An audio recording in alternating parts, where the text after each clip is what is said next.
అసలు ఏమైందా నీకు? మార్నింగ్ నుంచి డల్గా డిప్రెషన్లో ఉన్నావు. నిన్నేనే.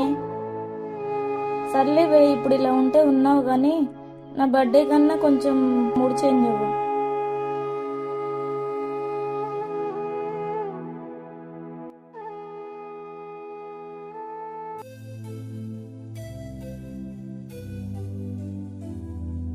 ఏంటే వచ్చినప్పటి నుంచి ఏదో పరధ్యానంలో ఉన్నావు?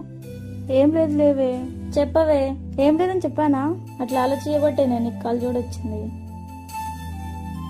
ఇప్పుడు ఏమైంది నీకు? ఏం లేదులే కానీ గుడ్ నైట్, మరి పడుకో. నేను పడుకుంటా కానీ నువ్వు కూడా పడుకో.